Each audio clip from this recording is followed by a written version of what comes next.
And welcome everyone to the top of Partnertall on the beautiful hillside of Nyack College. My name is Brad and I'm the station manager here at WNYK 88.7 FM Warrior Radio. And we're super excited to begin a new series where we highlight Nyack College alumni making an impact in our communities, be it local or international, all over the world. Our alumni spotlight for September is Pastor Greg Haueter. And one of our new interns, Nikki, actually, I'm excited. She's here and she's going to provide just some more information about Pastor Greg before we get started. Thanks, Brad. So, Pastor Greg Haueter is part of the 1987 class of Nyack College, where he earned his bachelor's degree in pastoral ministry. He has served faithfully for the Christian and Missionary Alliance and has been a speaker at various camps, retreats, and conferences, and was also a high school volleyball and basketball coach. Gregory served as a chaplain for Fellowship of Christian Athletes and also for the Toledo Mud Hens, a Detroit Tigers AAA affiliate from 1997 to 2001. In 2012, Nyack College named him Alumni of the Year for social relevance. Whoop. He also accepted the challenge to plant Church 321 with some of his closest friends in late summer of 2013. Pastor Greg and his wife Sherry have 3 children, Matthew, Nathan, and Andrew. If you guys are listening, hey. Greg, we welcome you to WNYK and appreciate you calling in. Yeah, thanks, Greg. We really appreciate this once again. Hey, great to be back on the hillside, even if it's over the radio. Yeah, no, it is great. And the one other thing, there's a bunch of things that stuck out to me in that bio, but the Alumni of the Year in 2012, that's a big one. What did that feel like for you? Honestly, Brad, that was such a huge honor for me, and I think largely because when I first got into ministry, I was in a church in Western Pennsylvania, and I think like most of the people graduating back in my time, you kind of came in to a church and you started as an assistant pastor, and back in those days, assistant was really everything the senior pastor doesn't want to do. Mm-hmm. And so one of those was obviously working with high school and junior high, and this was back late 1980s, early 1990s, and really youth ministry was just starting to come into its own. Most guys were just kind of using it as a stepping block into full-time, pastoral ministry with adults and lead pastors. And there were a number of us that just really felt a passion and a calling to work with junior high and high school vocationally, like not as a stepping block, but as a career, like we were in it for the long run. In fact, one of the alumni for this year, one of the guys just being named alumni for this year, Steve McKnight, and I were classmates, and Steve and I were in youth ministry forever. And so I think because of that, you kind of felt like you were always under the radar. I wouldn't say you felt like you were subpar, but compared to our friends who were doing missionary work, compared to our friends that were doing social work in the inner city, and other places, including the guys who had gone on to be lead pastors, there was always that question of when do you become a real pastor? Like, when are you going to step out of high school and junior high and be a real pastor? And so to be recognized for not just the years that were put in, but for the value of that ministry was incredibly humbling to me and honestly very, very rewarding to me. Yeah, no, that's a big deal. Alumni of the Year, that's exciting. That's neat. And I wanted to ask you, speaking of church and ministry, the church plant that you guys did back in 2013, if you could expand on your church, it sounds really interesting. We were looking stuff up. If you kind of just give more information about it. Sure. We have been doing youth ministry for 25 years. And as you get, and my wife, Sherry, I have to mention her, she's a Crown graduate, or as we would have all called it back then, a St. Paul Bible College graduate. I see. But her twin sister was actually in my graduation class at Nyack, Riley.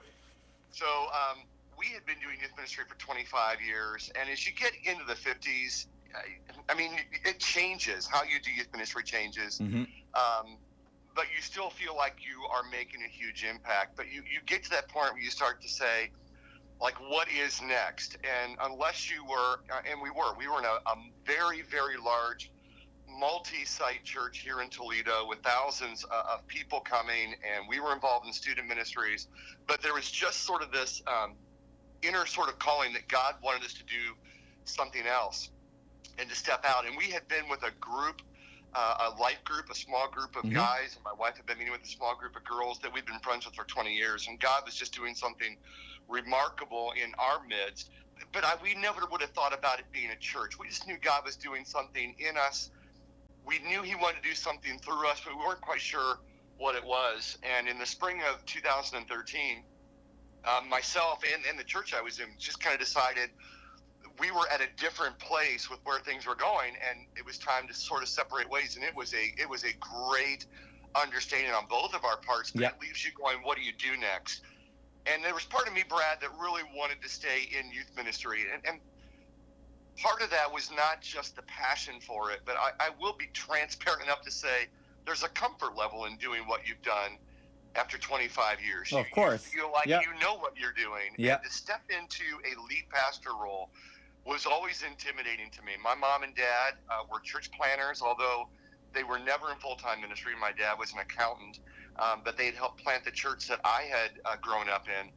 And so I kind of watched. There was a lot of risk involved in planning a church. You're not sure, what's going to happen. And I think you feel an immense amount of responsibility, even though we had a great team of people with us. There still is an immense amount of responsibility when you're the point person, when you are the primary face and speaker on Sunday mornings. As much as you know God is in it, well, you still feel like that pressure of people are going to decide whether they're staying or leaving today, really based on how much they like you. It is I just think that was an immense amount of pressure that we kind of felt for why we didn't want to do it. But it became crystal clear by the summer, really by August of 2013, that God wanted us to take what he was doing in our small group and reach the people of the western Sylvania, Toledo area. So we launched in Easter of 2014, and this coming Sunday we're actually adding our third service. We've just there's just no other way to say it. I tell people church planning can't be this easy, because it isn't. Yeah. But from the beginning, God has just shown up in ways that have floored us, in ways we've not expected. Support from other local churches, because we are really big about the kingdom, big C, not just our little corner. Yeah, of course. So I've just been amazed. I don't know why we kind of doubt him in these moments. Maybe it's just our human nature. But when you step into something that God is stretching you out of, he always has a way of showing up in it. That's really cool. Congratulations on that. 3 services. Wow. Thank you. And you're right. I like that you partner with other. You need that support in the church community. That's what it's all about, right? Yeah, absolutely. We're all in it together. Yeah. We just have our responsibilities in our part of what God's called us to do. But when we launched, we decided to go non-denominational from a large standpoint of just we wanted to be able to connect in all kinds of ways with churches in our community and do what we do together. And that's what we've been working at now for just about 4 years this next Easter. Wow. Now, I know music was a big part of your time here at Nyack College, if you can kind of get into that. I want to hear all about that. Yeah, absolutely.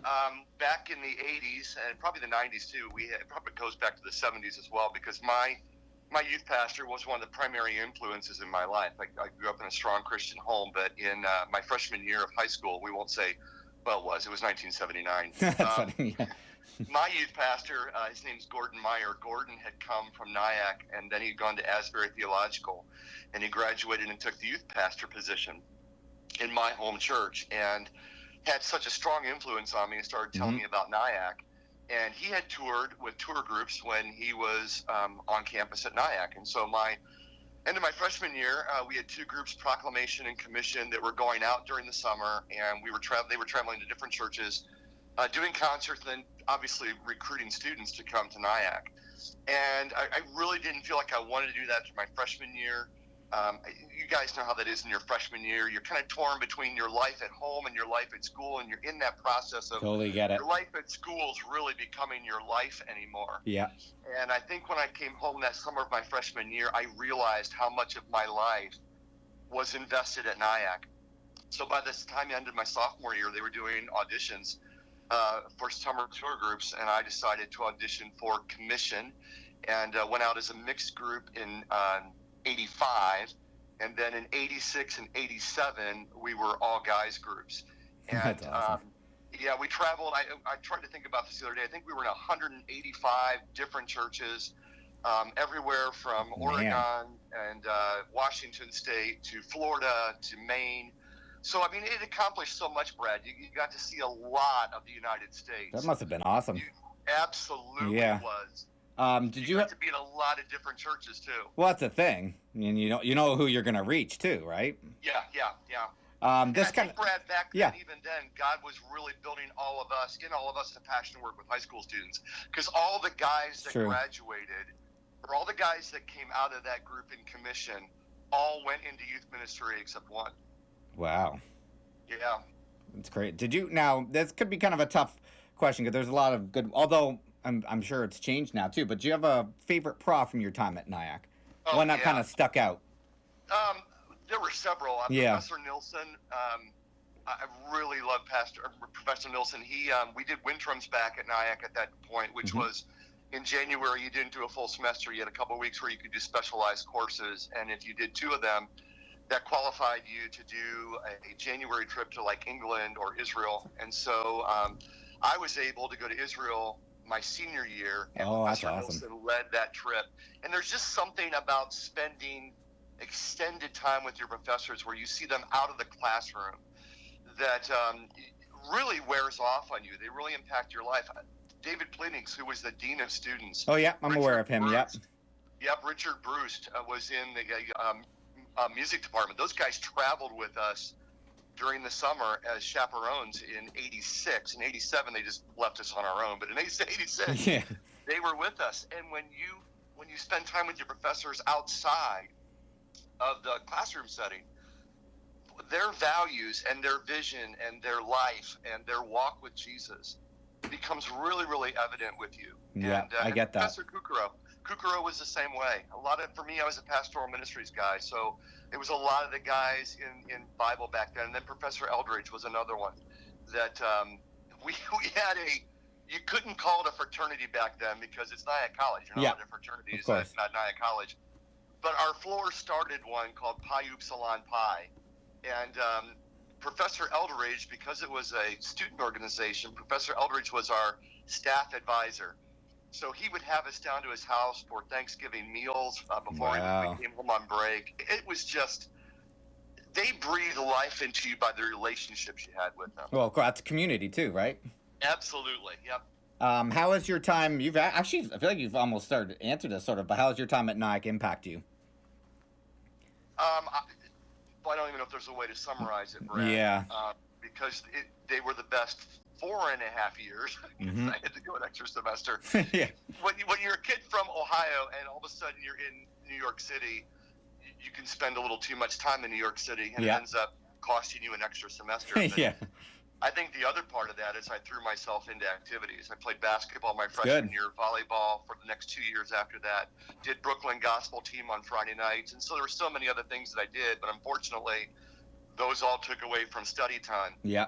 But looking back, and I don't want to downplay academics, so please don't hear that, but those experiences of being in Brooklyn on Friday night, again with students, they were junior high students, those experiences of serving with kids, those opportunities to the closest friendships of my life were formed by the guys that traveled with me in 86 and 87. I was all in their weddings. They were all in my weddings. Wow. Those relationships with like Kelvin Walker and Dan Muir and Doug Rouse, Kevin Rinker, guys that I toured with, those remain to this day. And so I don't know if there's any kind, there's a price tag you pay at the end of Nyack for the time that you've gone to Nyack, but there is nothing you can do that will repay back the impact on your life and the friendships that you develop during that time. Yeah, it's a good word. I got to ask you about WNYK and your time here. We got to ask about that. What show you had? You're on our wall over here, which is neat. We'll have to have you come in and sign it when you're back on campus, which we'll get into. I hope to be there in just a few weeks. Yeah, no, just talk about your time at WNYK and what you did. Yeah, I had a good friend of mine. Again, he's going to be honored as Alumni of the Year this year, Steve McKnight. Yeah, that's cool. Mark Barner was the station director back in the 80s, and Steve started as an afternoon DJ. And truth be told, Brad, I would call in and request songs that at that time were not to be played at WNYK. Yeah. And Steve didn't know that, and so he would get in trouble because we would set him up by, hey, play this song. Well, Steve got even by saying, hey, why don't you come and let's do an evening show together. Oh, that's fine. So we started doing weeknights on WNYK. We just called it, I think we called it Late Show or something with Steve and Greg. Yeah. And we just had a ton of fun with it. We took a Billy Joel song called Good Night Saigon, which opens with Huey helicopters from the Vietnam War. Mm-hmm. We looped that over and over, and we did an eyes in the sky copter report out your window at WNYK. Oh, that's funny. That's that's genius. Walking on the path, what couples were walking hand in Oh, hand. that's funny. We had one consistent listener, a guy named Mark, who would call in from Terrytown about every that's single funny. night. So I loved it. I really enjoyed it. It allowed us to be creative, allowed us to get up really, really early on Sunday mornings or on reel-to-reel tapes, because that's what you did back then. Of course. And I remember there's one Sunday morning where Steve and I had to come in. Everybody had a monthly assignment of a Sunday where you had to be in the studio at 6, start running reel-to-reel recordings of other pastors. So your job is to show up, you start the reel-to-reel, you let it run for 3 hours, and you're done. Well, we showed up, started the reel-to-reel. We'd stop by the cafeteria, grab some Danishes and coffee, showed up, started the reel-to-reel, fell asleep. That's and all of a sudden we noticed, as you guys know, there used to be a telephone in the studio that only lights up because you don't want to obviously hear the ringer go off. Yeah. And that light started showing up, and it was 11 o'clock, and we had been on the air at least since 7. Oh, or that's so we funny. thought. Yeah. We'd been on the air since 7. We had never flipped the switch. And so Mark was calling us to say they'd had 3 hours of dead air, which, as you guys know, dead air is not good. Yeah. No, it's true. You don't want that. No, but it was. I loved my time at WNYK. It sounds like you have a lot of these, but can you? Maybe it might be hard to come up with one, but do you have one favorite, almost like succinct memory of your time here at the Hillside? No, I don't know if there is one. Yeah, I could say I met my wife in chapel, because that's true. The first time we ever met was in chapel. Cool. Yeah. I think for me, the only way to summarize it is the relationships that are still had to this day. Yeah, that's cool. That's lifelong. It's lifelong, yeah, right? They are. Yeah. Those people. Thank the Lord for social media, for Facebook and Twitter and Instagram and stuff, because there's so many of them, like Judy Davis, that you can remain relationally connected to, and you've watched where our lives have gone, decisions that we've made, and the lives that have been lived since that time, and you can come back to these moments and instances at Nyack where those friendships were formed, and where really, because you guys know this, as students stepping out from high school, the first time you're really making your own life decisions is when you show up to college. And we've told our high school students for years, your friends determine the direction and quality of your life. We've said that over and over. Your friends determine the direction and quality of your life. And my time at Nyack is absolute proof of that statement. Very well said. And when do you plan to be back here at Nyack? Last question. Well, my brother still lives in New Jersey, and my nieces are down there. So the last couple of years, I have come out and just been able to spend some time with him. Mm-hmm. My nephew, Kyle Anthony, is on campus at Nyack. He's a student there. Oh, cool. So I'm hoping to be out like the third week of October. And I always find a day to come up and just walk around the hillside and be in that area. I have to get pizza at Tarantella's. Of course. It's the best pizza in Nyack. So hopefully that third week of October. Well, you're always welcome back up here.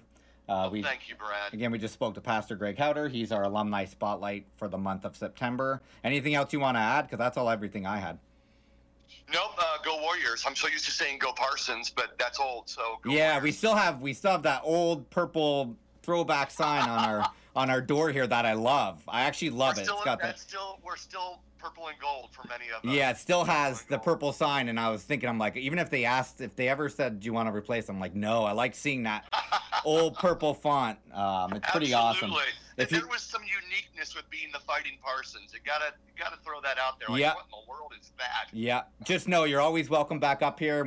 If you come back in the third month of October, please come up.